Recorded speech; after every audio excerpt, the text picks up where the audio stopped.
오늘은 재개발하면 가장 먼저 떠오르는 잘 사는 홍보님을 모셨는데요. 정말 재개발의 전문가 중에 전문가신 이 홍보님을 어렵게 모셨습니다. 네, 반갑습니다. 시청자 여러분. 네, 잘 사는 흥부입니다. 요즘 부동산 시장의 분위기를 설명할 때 전문가들이 좀 많은 의견들이 있으신 것 같습니다. 얘기 많죠. 예, 좋다는 의견들도 많고 좀 안 좋다는 의견도 많고 좀 어려운 시장 분위기인 것 같은데 홍보님께서는 지금 부동산 시장 분위기가 어떻게 보시는지 여쭤보고 싶었습니다. 네, 마스터키님 말씀 잘 하셨는데 굉장히 좀 어려운 시장이긴 해요. 그래서 뭐 1.3 대책 나오고 급매물들이 소진이 되면서 실거래가 자체가 올라가는 건 분명히 팩트고 그거에 맞춰서 이제 호가까지 올라가는 건 맞죠. 그런데 이제 하반기 들어서 상반기에 비해서는 아무래도 매매 거래는 조금 줄어들고 있는데 뭐 그건 당연한 거죠. 왜냐하면 급매물들이 막 나왔는데 그게 이제 거래로 찍히다 보니까 거래량이 늘어나는 거고 그거에 따라서 매매 효과가 올라가 버리면서 실제 매수 수요가 그만큼 붙어주질 않겠죠. 가격이 올라 버렸으니까. 그래서 뭐 거래량이 좀 줄어드는 거가 뭐 그렇게 나쁜 시그널로 받아들일 필요는 없다라고 저는 개인적으로 좀 생각을 하고 있고요. 기본적으로 저는 부동산 시장이 앞으로 오를 것 같다라든가 떨어질 것 같다라든 어떤 그런 전망에 쓸데없는 에너지를 저는 소비하지 않고 장이 오르든 떨어지든 저는 좀 무조건 투자하는 스타일이어서 이따 혹시 기회가 되면 제가 왜 그렇게 하는지는 좀 설명을 좀 드리도록 할 건데 결국 핵심은 그건 것 같아요. 그러니까 아파트, 빌라 뭐 이런 것들을 다 합해서 지어진 지 30년 이상 된 주택이 서울 같은 경우는 전체 거의 50%에 육박하는 통계를 제가 어디서 본 것 같거든요. 그만큼 낡았다는 얘기고 신축에 대한 수요가 있다는 얘기고 지금 현재 신축 그리고 앞으로 신축이 될 재료들 뭐 대표적으로 재개발, 재건축이 되겠죠. 이쪽 시장은 조금 강세가 이어지지 않을까라는 좀 생각이 들고요. 그 다음에 요즘에 또 공사비 엄청나게 오르잖아요. 뭐 공사비 오르면서 조합원들이랑 갈등하고 뭐 시공사를 해지한다는 얘기도 있고 이렇게 공사비가 오르는 그런 두 가지 때문에 분양 시장은 확실히 좀 호조를 보이고 있죠. 청약 시장은 확실히 호조를 좀 보이고 있고 그 자양 1 재정비 촉진 구역에서 일반 분양한 롯데캐슬 이스트폴 같은 경우는 그때 분양가가 거의 한 15억 육박하게 전용 면적 8사 기준으로 15억 정도 육박했는데 당연히 완판이 됐고요. 그때 전체 평균 경쟁률이 거의 한 77대 1인가 78대 1 정도로 나온 걸로 제가 알고 있고 그다음에 그 다음에 그 상도 프루지오라고 그때 8사 분양가가 발코니 이런 거 저런 거 합하면 거의 한 14억 정도 육박하게 나왔더라고요. 저는 개인적으로 완판이라기보다 미계약분이 좀 나올 줄 알았어요. 경쟁률도 거의 한 11대 1 조금 안 되게 나온 걸로 기억하는데 왜냐하면 좀 가격이 비싸다고 저는 생각을 했거든요. 그런데 그냥 완판이 다 되더라고요. 서울은 노후된 주택들이 너무 많고 그러다 보니까 신축에 대한 선호도는 사실 점점 증가할 수밖에 없거든요. 신축이 몇 개 없을 때보다 신축이 점점 늘어나면 늘어날수록 선호도는 높아질 수밖에 없는 게 신축 사면 되게 좋거든요. 저 같은 경우는 재건축이었죠. 저는 정비사업 투자를 처음을 재건축으로 했었고 제가 2009년도에 투자를 했거든요. 그리고 그 재건축 아파트가 이제 신축이 다 돼서 저는 지금 거기서 살고 있거든요. 너무 좋아요. 진짜 신축 너무 좋고 뭐 아파트 단지에 차가 안 다니니까 애 그냥 내보내서 놀게 하기 너무 좋고 그 다음에 뭐 커뮤니티 이런 것도 너무 잘 돼 있고 뭐 수영장도 있고 하니까 신축이 점점 늘어나면 늘어날수록 옆에서 듣는 게 있을 거잖아요. 야 살아보니까 정말 좋더라. 그러니까 옛날에 신축을 그렇게 생각하지 않았던 사람들도 막 살고 싶은 욕구가 생기는 거죠. 신축에 대한 선호도 그 다음에 공사비가 계속 올라가니까 분양가는 당연히 오를 수밖에 없거든요. 소비자들이 이런 것들이 좀 종합적으로 되면서 청약을 좀 적극적으로 하고 있고 그러면서 경쟁률은 높아가고 완판 행진이 이어지고 있는 현재 좀 그런 상황이라고 보여집니다. 네, 신축 말씀하셔서 저도 갑자기 생각났는데 어머니 집에서 오랜만에 자고 여기로 지금 회사로 왔는데 재개발로 신축 재개발로 된 거예요? 네, 아파트였습니다. 그래서 신축인데 아침에 쓰레기를 버리는데 그 쓰레기장에 손 씻는 게 있어가지고 그게 너무 편리했고 이렇게 좋았던 기억이 있습니다. 맞아요. 그렇죠. 그 분리수거 하는데 손 씻는 데가 없죠, 구축은. 예, 맞습니다. 저희도 이제 그 분리수거, 저희는 분리수거가 지하에 있고요. 그럼 지하에 분리수거하고 거기서 물 틀어서 하고 저희는 음식물 쓰레기를 각 층마다 있어요. 예, 그러니까 밑에까지 내려갈 필요 없고 그냥 바로바로 갖다 버릴 수 있죠. 그러니까 이제 그런 맛을 알면 다시 구축으로 가는 게 쉬운 일이 아니죠. 그러니까 사실 제가 올해 나이가 50세거든요. 예, 올해 50세가 됐는데 지금 2023년이죠. 제가 2019년에 입주했으니까 한 4년, 한 7 정도 됐겠다. 그 전까지만 해도 다 전세 월세 살이였어요. 저는 기본적으로 자금을 궁뎅이에 깔고 있는 걸 별로 좋아하지 않아서 그걸 다 투자를 하고 싶어 하니까. 근데 맨날 구축만 살다 보니까 그러다가 이번에 처음으로 신축을 살아보니까 너무 좋은 거예요. 그래서 다시는 구축으로 갈 수가 없을 것 같아요. 그게 확실히 한번 그 편안함의 맛을 보니까. 그래서 제가 젊은 친구들한테 이제 지금은 제가 직장을 다니고 있지 않지만 결혼 막 앞두고 있는 친구들한테 항상 해줬던 얘기가 뭐냐면 신축 전세는 마약이다. 제가 그 책에도 써놨거든요. 이제 입주장이 확 몰렸을 때 전세가 훅 떨어지잖아요. 근데 지금 이제 계약갱신청구까지 해서 4년은 살 수가 있는데 그렇게 신축에서 한번 살아보면 그 다음 몸테크하는 게 그게 현실적으로 쉽지가 않거든요. 그래서 입주장 때 신축 전세 가격이 떨어지더라도 저는 들어가지 말라 그랬어요. 그래서 제가 신축 전세는 절대 살지 말아라. 조금 어려운 곳에서 살아보면서 이렇게 집을 조금씩 업그레이드하는 또 재미도 있거든요. 뭐 도움이 되셨을지 모르겠습니다. 그냥 제 얘기였습니다. 너무 재밌고 유익한 네네네네. 그리고 아까 말씀해 주셨던 그 공사비 갈등에 관해서 조금 더 구체적으로 여쭤보고 싶은데 그 공사비가 올라서 좀 조합이랑 갈등이 좀 많다고 들었습니다. 요즘에 많아요. 이 공사비가 오르면 사실 제일 힘들어질 사람들이 전 무주택자라고 봐요. 공사비가 오르면 이게 지금은 당장 우리 눈앞에서 볼 수가 없지만 서울의 주택 가격의 하방 지지선 역할을 해주거든요. 공사비가 올라간다는 게. 결국 그게 뭐냐 하면 서울의 주택을 공급할 수 있는 방법은 두 가지밖에 없죠. 재개발, 재건축 외에는 주택을 공급할 방법이 없단 말이에요. 어차피 주택 공급은 이제 그럼 정비 사업을 통해서 계속 해줘야 되는데 공사비가 막 올라가면 결국은 사업비가 는다는 거거든요. 늘어나는 사업비를 충당할 수 있을 만큼의 수입이 조합에 없으면 그 사업을 할 이유가 없죠. 예를 들어 마스터키님이 어떤 땡땡 구역의 조합원이에요. 여기를 갈아엎고 새 아파트를 딱 올리는데 분담금을 엄청 많이 내야 돼. 주위에 있는 신축 아파트보다 더 비싼 가격을 지불하는 형태가 나와. 그러면은 그 사업을 진행을 하겠어요, 안 하겠어요? 바로 포기할 것 같습니다. 그렇죠, 안 하겠죠. 그러니까 이 사업비가 늘어나면 당연히 수입도 늘어나야 되는데 그러면은 이런 도시정비 사업에서의 수입은 딱 하나예요, 하나. 아파트 일반 분양 수입이거든요. 그럼 일반 분양 수입을 높여서 그 늘어나는 사업비를 충당할 수 있을 정도의 일반 분양가가 나오지 않으면 조합에서는 사업을 할 이유가 없다는 거죠. 왜? 손해나는 장사를 왜 해요? 그러니까 지금 보면 일반 분양가도 계속 높아지잖아요. 광명 쪽도 그렇고 시작해서 올라가는데 계속 완판되는 거죠. 이렇게 해야 이제 주택이 공급되는 거거든요. 그래서 결국은 안타깝지만 이렇게 막 올라버리는 공사비는 결국 서울에 있는 아파트의 하방 지지선 역할을 해줄 거고 결국 이 상황에서 내가 현재 아무런 집도 갖고 있지 않은 무주택 입장에서는 향후 조금 힘든 상황이 올 수도 있다는 거죠. 그래서 내가 어느 정도 청약 가점이 되는 분들은 청약을 좀 적극적으로 하셔야 되는 거고 가점이 안 되더라도 요즘에 추첨제 물량도 좀 있으니까 그쪽도 관심을 꼭 가지셔야 되는 거고 그 다음에 내가 근데 사실 청약은 좀 운이 따라줘야 되잖아요. 내 의지랑 상관이 없잖아요. 내가 노력한다고 당첨되는 게 아니잖아요. 그런 상황이 안 되시는 분들은 신축이 될 만한 재료, 아까 말씀드렸다시피 재개발, 재건축 이 두 가지는 여러분들께서 정말 관심을 갖고 공부를 하셔라 이렇게 좀 말씀을 전해드리고 싶고요. 오늘 조금 제가 어떻게 보면 좀 어려울 수 있는데 여러분들한테 좀 굉장히 도움이 되는 테이블을 제가 하나 가지고 왔거든요. 그러니까 마스터키님 말씀하셨던 대로 공사비가 올라가는데 그러면 공사비가 올라가면 사업비가 늘어나는 거고 그러면 수입을 늘려야 되잖아요. 그러면 당연히 일반 분양가도 올라가지만 조합원 분양가도 올라가겠죠. 이 조합원 분양가를 어느 정도까지 올리는지 그 시뮬레이션하는 테이블을 좀 말씀을 드리려고 해요. 지금 이제 관리처분인가한 곳에 여러분들이 이제 예를 들어서 투자를 하러 가시면 이제 조합원 분양가라는 게 나와 있죠.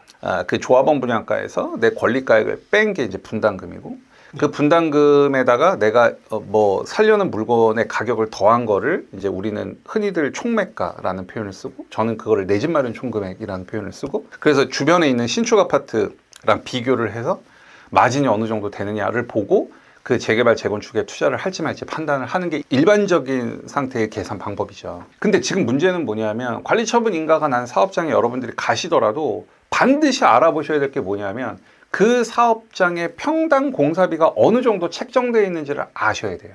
조합원 분야가 5억이야. 근데 평당 공사비가 300만 원 잡혀 있어. 그러면 그 300만 원의 아파트 공사가 되겠어요? 아니면 이 공사비가 올라가겠어요? 많이 오를 것 같습니다. 많이 오르겠죠. 그럼 사업비가 는다는 얘기죠. 그러면 이 조합원 분양가가 올라가겠죠. 근데 이런 상태에서 아까 그 5억 가지고 총매가, 내 집만 원 총금액을 구해서 마진을 계산한다는 건 굉장히 잘못된 거예요. 그러면 이 300만 원이 주변에 최근에 다른 곳에서 공사 체결을 했을 거 아니에요? 그러면 그 정도 오른다라는 가정을 했을 때 이 조합원 분양가가 어느 정도 오를 거냐를 여러분들께서 시뮬레이션을 할 줄 아셔야 돼요. 이 시뮬레이션을 할 수 있는 사람들이 없단 말이에요. 그래서 그 방법을 제가 지금부터 알려드리도록 할게요. 예, 이제 테이블 한번 보도록 하겠습니다. 자, 엑셀로 제가 좀 만들어 왔고요. 이게 실제 서울에 있는 관리처분 인가가 난 재개발 구역의 사업장입니다. 굉장히 핵심지에 좋은 곳이에요. 이 사업장은 세 가지 이슈가 있어요. 하나는 뭐냐면 지금 자연스럽게 올라가는 공사비 인상 이슈가 있는 거고, 또 하나는 이 사업장에서는 지금 설계 변경을 준비하고 있어요. 사업 시행 계획 인가 단계에서 받았던 건축 심의, 사업 시행안이 있을 거잖아요. 거기서 용적률을 좀 더 높이고, 그래서 세대 수를 좀 넓히고, 그 다음에 원래 여기가 전용 면적 8사까지밖에 없었거든요. 근데 40평대를 새로 넣고, 그래서 주거 연면적이 늘어나요. 그러면 주거 연면적이 늘어나면 공사비는 더 많이 필요하겠죠. 그 다음에 마지막 세 번째가 여기가 1군 브랜드가 이제 여기서 아파트를 지을 건데 하이엔드를 도입 중이에요. 예를 들어 그냥 일반 브랜드였는데 이제 그 시공사랑 얘기를 해서 하이엔드 도입을 검토 중인 거거든요. 그럼 이 사업장은 말이죠. 비용이 올라갈 게 세 가지가 지금 동시에 나온 거예요. 이런 사업장에서 여러분들이 어떻게 투자를 해야 되는지 이 테이블로 제가 좀 설명을 드려보도록 할게요. 먼저 주거 연면적인데 여기가 제가 아까 설계 변경을 하고 있다고 했죠. 그 설계 변경 전에 주거 연면적은 41,525평이었어요. 주거 연면적이 47,764평으로 늘어납니다. 주거 연면적이 이렇게 늘어나니까 당연히 절대 공사비도 늘어나겠죠. 자, 그 다음에 이곳의 평당 공사비는 사업 시행 인가 시점에 470만 원에 협의가 된 상태였어요. 근데 이건 지금 봐도 되게 싸 보이죠. 예, 맞습니다. 네, 근데 지금 공사비가 계속 오르니까 조합에서는 평당 공사비 인상 수준을 620만 원까지 생각을 하고 있어요. 제 생각에는 620만 원에서 멈출 것 같지가 않아요. 왜냐하면 제가 지금 보여드리는 이 사업장 인근에 근처에 있는 다른 곳에서 평당 공사비를 작년에 얼마에 협약을 했냐면 765만 원에 했어요. 765만 원이면 이 두 가지 금액 차이가 꽤 나죠. 145만 원 정도 차이가 나죠. 그러니까 조합에서는 현재 사업 시행인가 시점에 478만 원으로 협약은 되어 있지만 조합 내부에서는 어쨌든 620만 원까지 상승을 감안하고 있고, 하지만 저는 저 620만 원도 모자라다는 생각인 거고, 인근에서는 작년에 760만 원이었다는 거죠. 자, 그러면 현재 공사비가 주거 연면적 41,525평 곱하기 현재 잡혀있는 게 478만 원이니까 그러면 총 공사비는 어떻게 돼요? 요거 곱하기 요거 하면 되겠죠. 예. 그렇죠? 그러면 대략 한 2천억 조금 안 되게 나오죠. 예. 그렇죠, 그렇죠. 근데 주거 연면적이 이만큼 늘어나죠. 그 다음에 요거는 이제 현재 조합에서 잡혀 있는 건데 저는 여기다 765만 원을 넣겠습니다. 적어도 이 정도는 될 거라고 보는 거거든요. 그러면 765만 원을 넣으면 똑같이 위아래로 곱하면 공사비는 3,650억 정도가 되죠. 그러면 공사비가 자그마치 1,670억 정도가 늘어나는 거죠. 그러니까 사업비가 늘어나잖아요. 그럼 저렇게 사업비가 늘어나면 분양가를 올려야 되는 거죠. 설계 변경 전에 지금 보면 평수가 조합원 분양하는 게 전용면적 4구, 5구, 8사. 전용면적 4구는 분양가 얼마? 4억 3천. 그 다음에 전용면적 5구는 분양가 5억 2,600. 이게 바로 조합원 분양가란 말이죠. 예. 그럼 여러분들께서 이 사업장에 투자를 하려고 가잖아요. 그럼 전용면적 8사 조합원 분양가가 얼마로 나와 있어요? 6억 7,800으로 나와 있죠.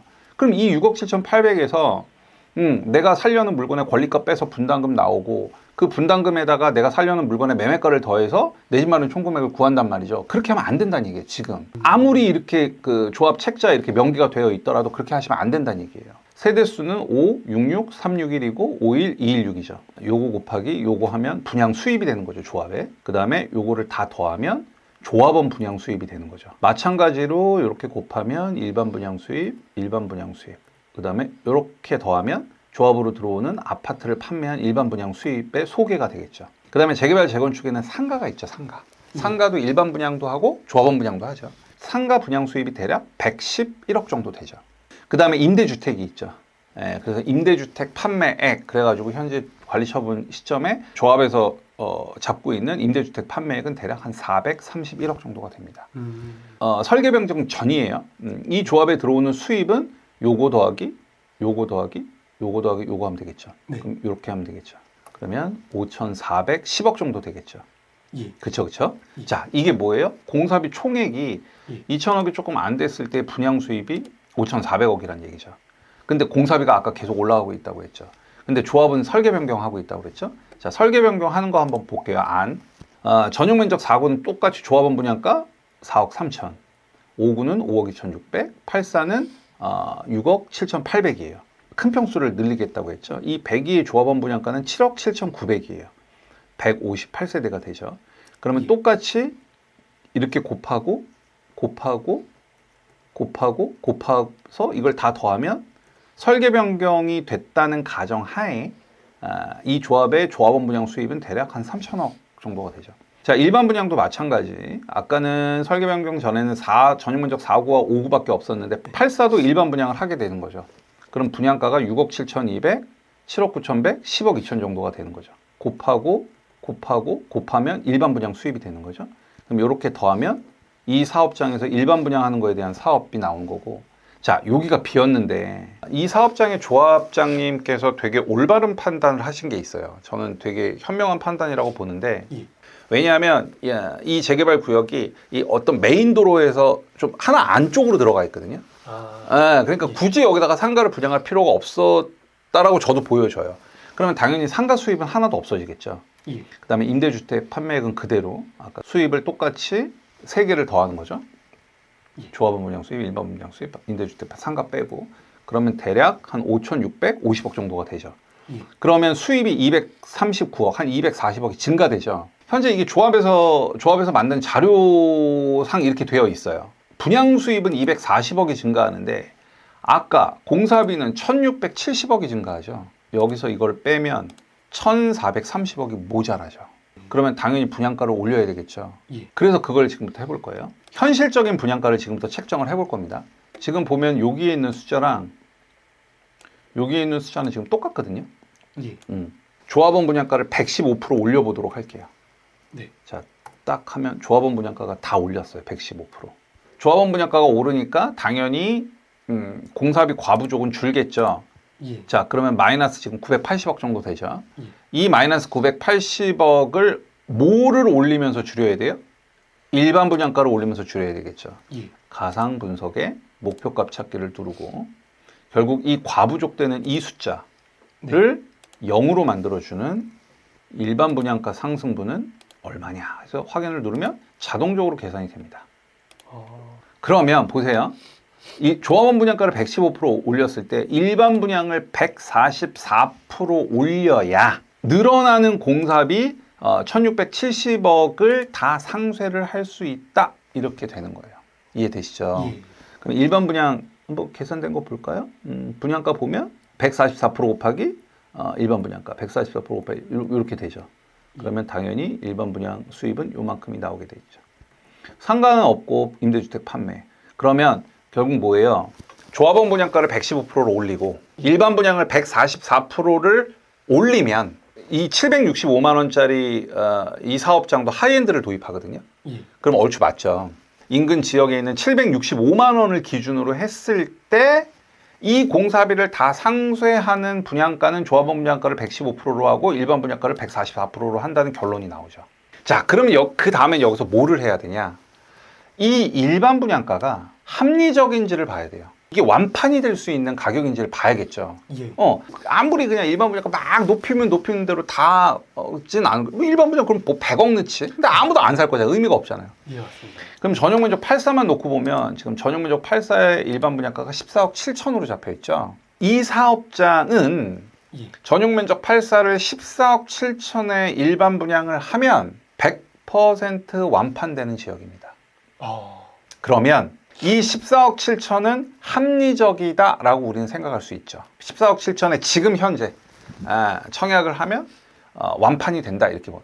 물론 이곳의 일반 분양이 지금 당장 하진 않아요. 한 2년 뒤쯤 하게 될 건데 우리가 미래의 일은 우리가 알 수가 없는 거고 어쨌든 현재 시점에서 우리가 판단을 하는 거거든요.